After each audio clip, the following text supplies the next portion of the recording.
नमस्कार मित्र. आज आपण एक वेगळ्या विषयावर बोलणार आहोत.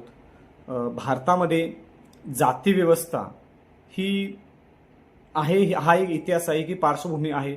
पण ही जाती व्यवस्था का टिकलेली आहे, का टिकवली गेलेली आहे आणि या कारणीभूत कोणती जाती व्यवस्था ही खूपशा समस्यांचं मूळ कारण आहे. आणि भारतीयांच्या मधील असलेला जो न्यूनगंड आहे, काही जणांना अति आत्मविश्वास आहे जातीमुळे येणारा, आणि काही जणांच्या बाबतीत होणारं जे शोषण आहे, आणि राज्यघटना किंवा आपला भारतीय संविधान आहे तो लिहिण्याचा जो मूळ उद्देश आहे की या समाजातील जी व्यवस्था आहे, न्यायपूर्ण व्यवस्था निर्माण करणं, समता, स्वातंत्र्य आणि बंधुता निर्माण करणं, हा जो उद्देश आहे एकंदरीत, तो विचार करता जाती व्यवस्था कितपत गंभीर आहे आणि मग ती टिकण्याची मूळ कारणं काय आहेत, किंवा हे जाणीवपूर्वक टिकवलं गेलेलं आहे का? तर नक्कीच हे जाणीवपूर्वकच टिकवलं गेलेलं आहे. कारण तुम्ही जर आता शाळेमध्ये जे जातीवरून ज्यांना शोषणाला भाग पडलेले आहेत किंवा बळी गेलेले आहेत त्यांना तुम्ही विचारलं तर जाती व्यवस्थेच्या बाबतीत सगळ्यात मोठं निदर्शक काय आहे, किंवा त्यांची जात कशावरून समजली इतरांना किंवा त्यांच्या शाळेतील मित्रांना जातीचं जे ज्ञान आहे ते त्यांच्या सरनेम म्हणजेच काय आडनावावरून समजतं.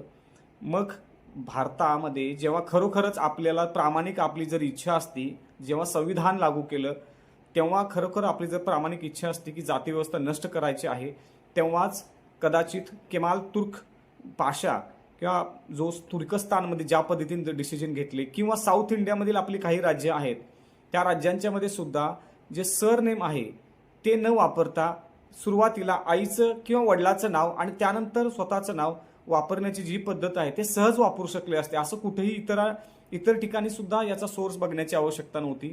त्यामुळे जाती आधारित जी आडनाव आहेत यांचा वापर न करता सरळ आईचं किंवा वडिलाचं नाव वापरून सरळ त्या व्यक्तीचं नाव वापरता आलं असतं. आणि मग ही जाती व्यवस्थेवर सगळ्यात मोठा जो घाला आहे किंवा सगळ्यात मोठा जो घाव आहे तो तिथंच आपल्याला घालता आला असता.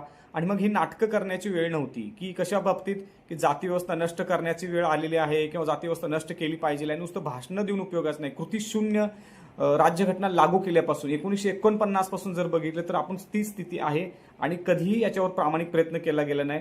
जाती व्यवस्था आधारित असलेली आडनावं वापरली गेलेली आहेत आणि कंटिन्यू वापरली जातात. आणि त्याचा अभिमान काही समाजातील काही जे समाज आहे ते स्वतःला जे सवर्णीय समजतात, उच्चवर्णीय समजतात, त्या जातीचा अभिमान बाळगतात आणि काही जणांना ते अपमानास्पद वाटतं. आणि ही जी असमानता आहे ती सहज नष्ट करता आली असती, पण मानसिकता राजकारण्यांची आहे. खास करून दोन्ही पक्ष जे सत्तेवर राहिलेले आहेत, भाजप असेल किंवा काँग्रेस असेल, यांनी